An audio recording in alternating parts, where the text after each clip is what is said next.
আমরা আজকে যে কয়টা বিষয় নিয়ে আলাপ আলোচনা করেছি তার মধ্যে প্রথম বিষয় ছিল সংবিধানের মূলনীতি সংক্রান্ত।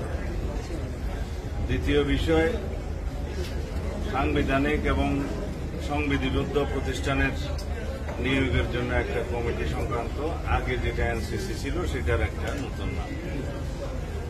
3 নম্বর বিষয় ছিল প্রধানমন্ত্রীর নিয়োগ সংক্রান্ত,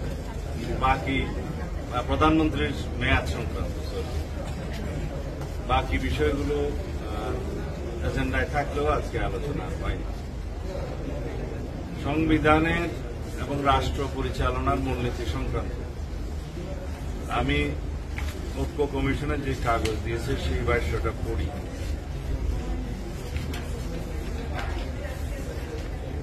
সংবিধানে রাষ্ট্র পরিচালনার মূলনীতি হিসেবে সাম্য, মানবিক মর্যাদা, সামাজিক সুবিচার, গণতন্ত্র এবং ধর্মীয় স্বাধীনতা ও সম্প্রীতি এই কথাগুলো উল্লেখ থাকবে। কিসের সাথে? যারা ম্যান্ডেট প্রাপ্ত হবে সংবিধানের রাষ্ট্র পরিচালনার মূলনীতি কি নির্ধারিত হবে সেটা তাদের উপরে নির্ভর করবে। অর্থাৎ রাষ্ট্র পরিচালনার মূলনীতি সংক্রান্ত সংস্কার কমিশনের আগের যে প্রস্তাব ছিল সেই বিষয়গুলো এখন আর সেই জায়গায় নেই।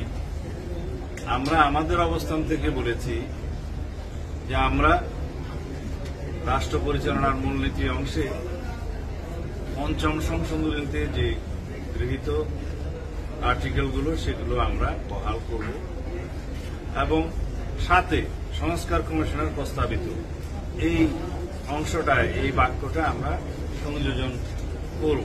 এ বিষয়ে আমরা একমত হয়েছি। তবে এটা ঐক্যমত্য প্রতিষ্ঠা হয় নাই, কারণ সংবিধানের প্রস্তাবনা এবং রাষ্ট্র পরিচালনার মূলনীতিতে আপনারা জানেন রাষ্ট্র পরিচালনার মূলনীতি অংশে আর্টিকেল 8, 9, 10 এবং 12 সম্পর্কিত যে প্রস্তাবটা আগে ছিল সেই প্রস্তাবে অংশে আমরা ৫ম সংশোধনীতে উল্লেখিত গৃহীত সেই আর্টিকেলগুলো প্রতিস্থাপন সহ এই অংশটি আমরা ধারণ করতে চাই। যেহেতু এই বিষয়ে কোনো ঐক্যমত্য প্রতিষ্ঠা হয় নাই, সেটা আজকের জন্য আবার পেন্ডিং রয়ে গেল। দ্বিতীয় বিষয় হচ্ছে আগের যেটা এনসিসি নামে আপনারা জানতেন, সেই এনসিসির ক্ষেত্রে আজকে একটি সংশোধিত প্রস্তাব সংস্কার কমিশনের পক্ষ থেকে উত্থাপন করা হয়েছে। তা হল সাংবিধানিক ও সংবিধিবদ্ধ প্রতিষ্ঠানের নিয়োগ কমিটি। ওনারা একটা কমিটির প্রস্তাব করেছেন, তার মধ্যে প্রধানমন্ত্রী, স্পিকার নিম্নকক্ষের, স্পিকার উচ্চকক্ষের, বিরোধী দলীয় নেতা, প্রধান বিরোধী দল ব্যতীত অন্যান্য বিরোধী দল সমূহের একজন প্রতিনিধি, রাষ্ট্রপতির প্রতিনিধি উইদিন ব্র্যাকেট আইনের মাধ্যমে নির্ধারিত যোগ্যতা সম্পন্ন। 7 প্রধান বিচারপতি কর্তৃক মনোনীত আপিল বিভাগের একজন বিচারপতি। 7 জন দাঁড়ায়।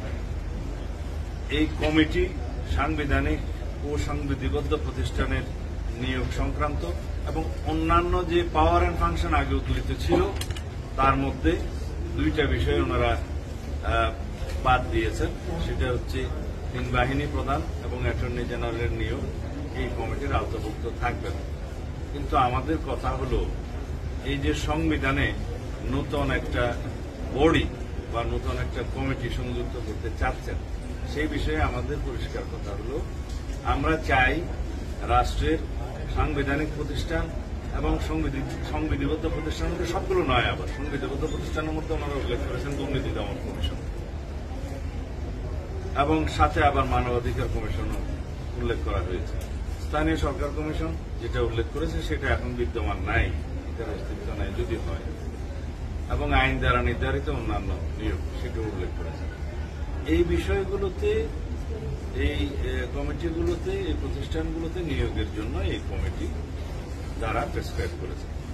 এখানে আমাদের বক্তব্য হল রাষ্ট্রে সাংবিধানিক প্রতিষ্ঠানে নিয়োগের জন্য যে সমস্ত সাংবিধানিক প্রতিষ্ঠানের জন্য বিদ্যমান আইন রয়েছে তার মধ্যে সংস্কার করা হোক এবং ওইখানেই সার্চ কমিটিগুলো নির্ধারণ করে দেওয়া হোক যেখানে নির্বাহী বিভাগের প্রভাবমুক্ত হয়ে সেই সাংবিধানিক প্রতিষ্ঠানসমূহের আইনে নিয়োগের ব্যবস্থা থাকে এবং সেখানে আমাদের এডিশনাল বক্তব্য হল সেই প্রতিষ্ঠানগুলোর জবাবদিহিতা এবং স্বচ্ছতা বজায় রাখার জন্য সেই আইনে বিধান থাকতে হবে। অ্যাকাউন্টেবিলিটি এবং আমাদের সব জায়গাতে আমরা এই বিষয়টা উল্লেখ করি যে সমস্ত সাংবিধানিক প্রতিষ্ঠান এবং অন্যান্য প্রতিষ্ঠানে জবাবদিহিতা নিশ্চিত করতে হবে, ট্রান্সপারেন্সি